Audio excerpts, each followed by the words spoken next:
Technique 3, what you do when you're not learning. Your brain is a part of your body, and your learning approach is a part of the rest of your lifestyle. Effective lifelong learners not only have study and work protocols that do the job, they also have habits and practices outside of study that indirectly support their learning. The idea that physical wellness has a direct and measurable effect on cognitive health is by now well established. Regular exercise has a host of benefits, not least of which is boosting blood flow to the brain, providing fresh oxygen and nutrients to this precious organ, and simultaneously removing waste products. A study done by Dr. Douglas B. McKeague concludes that a workout before study leaves you feeling more alert and focused, ready to absorb new information. Mental training games and puzzles are great, but you may be able to derive more from basic exercise, like going for a jog or swim. Exercise elevates mood and cuts stress levels too, helping you live a more balanced and healthy life when you close the books for the day. In 2011, a team of researchers led by Justin S. Rhodes, a psychology professor at the Beckman Institute for Advanced Science and Technology at the University of Illinois, found that mice that exercise performed better on cognition tests and had overall healthier brains. A lack of exercise couldn't be mitigated by an enriched and stimulating environment or access to toys and games. Mice that didn't exercise performed worse cognitively, no matter what other enrichments they had in their enclosure. The conclusion is tentative but compelling. Physical exercise makes you smarter.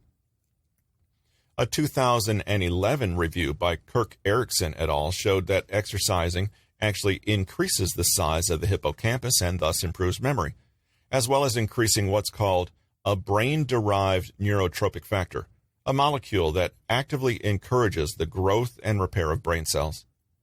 Exercising also releases a cocktail of mood-boosting hormones that regulate mood and energy levels. It doesn't matter what exercise you opt for, only make sure you get your heart rate up and move. Many people report slogging away at an obstacle in their work or studies only to have a flash of insight into the problem the moment they step away from the books and go for a run, for example. If you're routinely making self-care and your own fitness goals a priority, you'll build a solid routine and a strengthened sense of self-determination and confidence in yourself, which will naturally carry over to your learning activities. If you're wondering whether other lifestyle factors, such as diet and stress, make a difference, it's no surprise that the scientific evidence strongly suggests they do. An often overlooked aspect of healthy living is sleep, especially if you're cramming for an exam or pulling an all-nighter. Your brain is an organ, like any other in your body, and it needs to rest. During sleep, the brain recuperates and refreshes itself. Sleeping consolidates what you've learned, helping the brain retain new information. Without enough good quality sleep, learning is measurably affected. Your mood dips, and your memory takes a knock. In fact, staying up all night can damage your learning ability by up to 40%, according to sleep scientist Dr. Matthew Walker at the University of California, Berkeley. It can take days for your brain to recover from sleep deprivation. If you're trying to cement new ideas and strengthen your recall of new material, sleep is your best ally, and not cramming and staying up late into the night. Sleep done before you study primes and prepares your brain, and sleep done after study is like clicking the save button on your memory. Think of memories gathered throughout the day as, in Walker's words, raw and fragile, only becoming set and solid after a good night's sleep. Non-REM stages of sleep are deeply restful and lay the groundwork for good learning the next day. The REM stage is more active and may play a role in creatively linking new ideas and recognizing novel patterns. A good night's sleep can have you waking up to a new solution to a problem or a creative new angle to explore. It can also help you process your emotions, enhancing your ability to self-regulate and manage stress. If learning is important, not just for the exam tomorrow, but for your lifelong enrichment, then sleep is non-negotiable. The best techniques, combined with all the willpower and passion in the world, will not make up for a tired brain that needs rest. As you plan a learning strategy, don't forget to include all the activities that surround and support your learning. Routines that contain some room for flexibility are best. Eat well, sleep deeply and regularly, and exercise often to ensure that you're physically in the best position to learn to your fullest potential. Meditate. Stress can induce corticotropin-releasing hormones into your body that actively hinder the formation of new memories, not to mention making you feel awful. Regular study breaks to exercise, relax, practice mindfulness, or sleep can have a better effect overall than merely plowing on with a punishing learning schedule. If we have not only a growth mindset or beginner's mind, but also self-compassion and patience, we set more reasonable goals and don't beat ourselves up when we make mistakes, thus ensuring our path is not high stress and unpleasant, but slow and steady. Remember, you have to continually adjust expectations according to where you're at today, not to where you want to be in a year's time. What about all those special brain-boosting dietary supplements? Is it possible that certain foods, minerals, or herbs can enhance your learning and even intelligence? Unfortunately, there's little consistent evidence that any of these supplements help all that much. While correcting a nutritional deficiency is likely to improve overall cognitive function, there are, sadly, no brain superfoods on the market that are proven to boost your concentration or any other abilities that aid learning. However, one practice that does improve concentration and is backed by research is performing deep breathing exercises before a study session.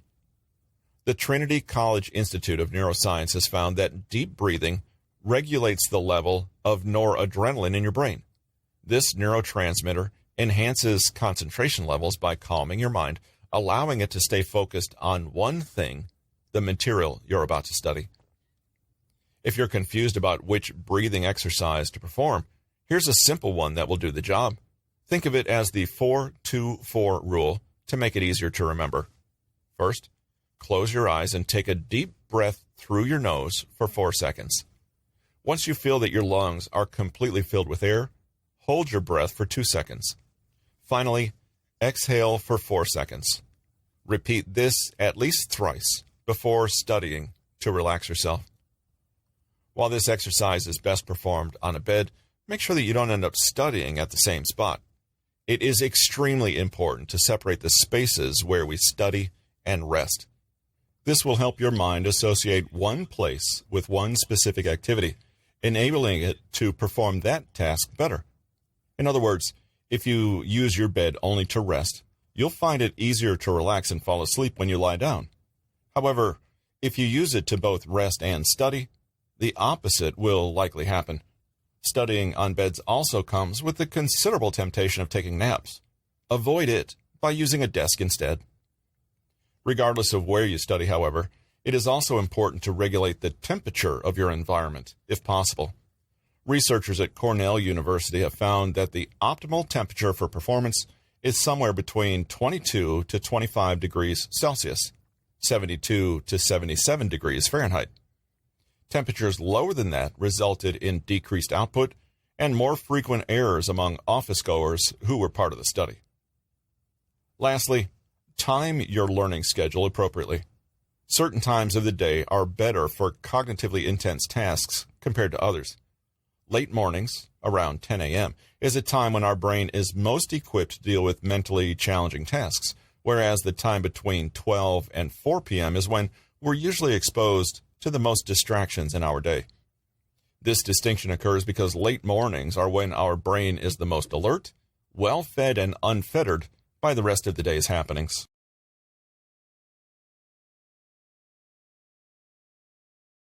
This has been Rapid Knowledge Acquisition and Synthesis: How to Quickly Learn, Comprehend, and Apply, and Master New Information and Skills. Learn How to Learn, Book 11. Written by Peter Hollins, narrated by Russell Newton. Copyright 2020 by Peter Hollins. Production copyright by Peter Hollins.